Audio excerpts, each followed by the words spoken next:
Hey guys, Josh here from Liberseed. What you're about to see is the next update for the Liberseed project. It's really exciting. We've got loads of things going on. We're trying to solve problems that we're going to get in the future, and so everything that we're doing is all about the long-term perspective. We're trying to maintain the heat situation for our homestead, so we bought 30 cubic meters of wood, and that's going to be for not this winter, the winter after. We bought black alder for that. And then the winter after that we bought oak. We've got lots of jobs going on and we keep skipping between each job, and it kind of feels like we don't kind of finish a whole job all at the same time, but you know, we get little bits of progress, and that's how we're going to maintain our momentum, and we're going to turn this homestead into something absolutely spectacular that you're going to want to come and see. Now follow along.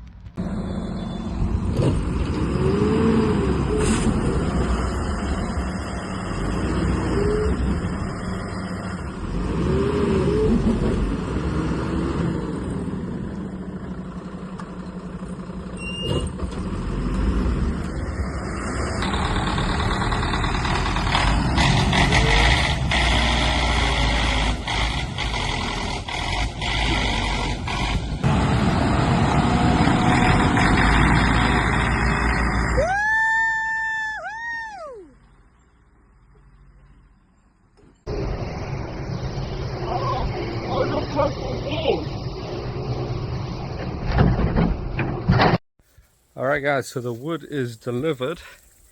It's supposed to be 32 cubic meters of logs, and we've got oak here. I don't know whether it was 32. I didn't measure this truck, it was a bit too big for me to measure, but to be fair, it looked pretty decent. This should be black elder. So black elder usually, well, most of the time I guess, if it's dried, it will burn with a lot less, almost none, like smoke and soot. So it's a really clean energy to burn. Now as you can see, this used to be all the way to here, so today I've just been very busy just cutting out with a chainsaw. So it's a decent chainsaw, 60cc, 45 centimeter bar on it, and it's my new toy. I absolutely love it. But I'm surprised at how heavy it is to wield with my my left hand. I'm trying to get better at allowing it to rest its weight on the log. So this is a learning curve for me. I'm not terrible at it, obviously, but I'm kind of like a jack of all trades, but probably a master at none. But anywho, so we've got these logs, and as you can see by this one, this is birch. Birch is really easy to identify, so I don't know why these Lithuanian companies do this, but I've ordered oak, which you can clearly see this is oak. Everybody can identify this. And black elder, which to be honest I don't even know how to identify black elder, but I presume that's that. And I've had a bunch of, so far roughly about 6 of these logs in, and that's mixed with the oak and with the black elder. So it's quite frustrating, but I guess you can't trust the Lithuanians, so yeah, here's the rest of the pile, and it's going to take me some time to cut through that. It's probably about a third, and I've done it within about 4 hours. So I need to put it somewhere, and it was raining in and out of rain, so I've chopped it up, stacked it here, 2 layers. For me, this is absolutely gorgeous. This like a red tinge where it's wet wood, and it's just beautiful. I love it, the natural aesthetic. We've blocked up the barn, that's alright, nothing in there that we need. And yeah, I'm gonna have to spend probably about a whole week obviously going through all of those logs, chopping them into this, or sawing it into this rather, and then chopping that down. And then we're gonna get pallets, 20 pallets. We're gonna line it up here, kind of have it as like a walkway to the pond.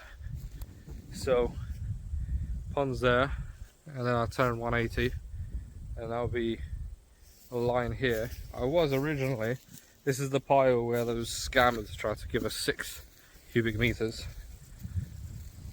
I was originally going to put it here because this is like really good for the wind, but I've now put all this here because we wasn't going to get pallets, and I'm not going to move that yet. I just don't have the time to move it all. I guess a lot of homesteads that you see, they generally have like piles like this. Now, kind of starting this journey, I kind of said to myself, oh, I don't want these piles of trash sort of thing, of just rubbish laying around, or piles of useless stuff. But I got a pile here, we got a pile there, and this wood I haven't finished off. This is stacked wood, bits that I haven't cut.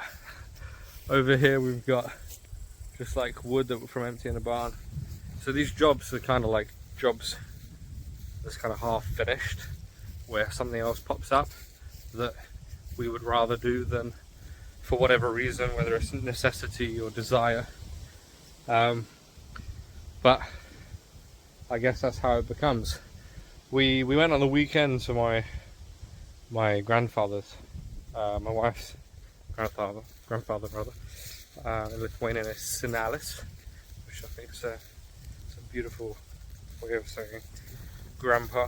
In Wales they call them baps, which I think is very, very strange. But what we've done was we moved all of these beehives to here, and he's going to give us a couple of queens, and we're going to reignite the life of these. Which is, we had a look inside of Senalis's beehives, and the bees are actually smaller than kind of what I expected. I have seen them before in previous years, but they don't buzz. They don't buzz anywhere near as much as like those hornets that were in that hole there, or the wasps or hornets, whatever they was, that we got out of the loft. So yeah, it's I'm quite excited to get those bees, and I feel like I can handle them and do it in a nice manner. But we've also got delivered today, so we ordered these 30 cubic meters of wood, and that is actually for not this winter coming, but the following winter and the winter after that. So we've got inside the shed wood that we've already stacked, and that's going to be for this year, but we needed some extra because what we've got is not enough. So we had 2 of these delivered, one there and one here. I'm going to show you this. We'll turn the camera around, but the truck that delivered it, I'm going to put the footage in. It's absolutely destroyed the land, and we've actually kind of fixed it already. This was just so deep, and you'll see in the video, this was like 30 centimeters deep. Over here we had to have our neighbour with his tractor come round, pull it out. The Volvo gave it a good go, didn't quite manage, but yeah, this wood, the company who delivered this is delivering dry wood. Now I've covered it, but it's stacked beautifully. So this is kind of maybe naively what I expected that truck to deliver, stacked, paying 630 euros for 8 cubic meters. Maybe naive, maybe not, I'm not sure, but judging by the comments I probably am. But yeah, this is stacked kind of beautifully. There's just not much air gaps, but this is 2 cubic meters. We've got 2 of them, so that's 4. And this is oak, paid 630 euros for it, which is actually the same amount that I tried to pay 8 cubic meters for the other people that tried to deliver me 6 in a mess. So it's probably realistic that instead of birch, I've got oak, same, very similar price, which I think is a decent deal. And it's stacked. I'm just disappointed that I couldn't get this moved to a position that I wanted, which was right here. Then we could just put a little roof on it, and then it's easy access for the inside burning. There's 2 other things that I'll show you. So we got cows, well, we're going to be getting cows, right? We got we got accepted, or I don't know, the application to be able to own farm animals. We then need, so that's been accepted. We now need to buy some animals and then register them onto the land. But we bought 3 120-litre barrels. Now this drain up here, this roof, so the rain runs obviously fast down this, hits this roof, and then comes down here and drops. And I'm hoping to try and catch a lot of this in the barrel, because when the lovely gentleman, and I believe his son, was digging out this to be able to put the pipe in for the toilet, which is like just here, this was actually quite wet. Now, it was after rain, but it was very wet, and he said that it's not good, obviously not good. Got pipes going in under the house and having it very damp around here. So that might be a cause for concern. You can see the roof is still not patched up from the chimney, and maybe we can catch a lot of that rain, but it only kind of runs over the gutter when it's like really heavy rain. When it kind of drips, when it's just light rain, it drips into the gutter, comes down. But again, we've got no drainage. It's just the gutter onto the floor. So again, that's a problem. My wife doesn't want to cut the piping, because it's beautiful piping, it's beautiful guttering, lovely red, matches the roof. Ideally, what would happen is you just cut this like that, put the barrel underneath, and then we're done. So happy wife, happy life. What we've done is so what we've done is we buried one here, and as you can see, the rain will drop down into there, and that will give us some water transport to the cows. Now the cows, they're going to need their own amount, because obviously rainwater is never certain when it's going to rain, is it? So we need a place to store the water, so we fill up the rainwater and then we transport it as much as we can into these. That's the plan. Maybe we're going to be able to build something on the land, but temporarily, you know, in terms of holding water, collecting water, etc., this should do the trick, and that would make it so that we don't have to use the water from taps from in the city, from my wife's mother's flat. It means we don't have to use our drinking water. The well water still got like mice in it that we've been able to get out. So rainwater is clean, the roof is metal, it's not got any problems in terms of contamination, because all of the barns, all of that, this roof you can't use to collect rainwater for the purpose of livestock to drink it. So the house roof is the only good one as far as I'm aware. You can use clay, you can use slate, but these are old-fashioned ones. They're good, they're waterproof.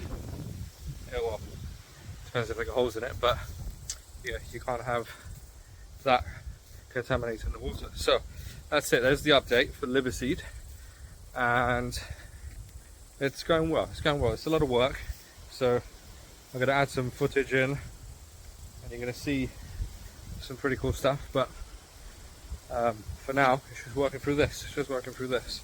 So we did cut, because so right behind you is the window to the kitchen, right? So imagine you're looking through the window, and there was a big fruit tree here. They kept dropping these small yellow fruit. There was loads of them. So we cut it down, and it was leaning towards the house. It was actually becoming dangerous if you was to wait a few years. And the trunk of it is not that thick, so I was able to cut it down safely, drop it to the side. Still need to get rid of some of this rubbish, but that gives us a much better view now from the kitchen of the land around, which is really exciting. And so that's me over and out. Thanks for watching, guys. Like and subscribe.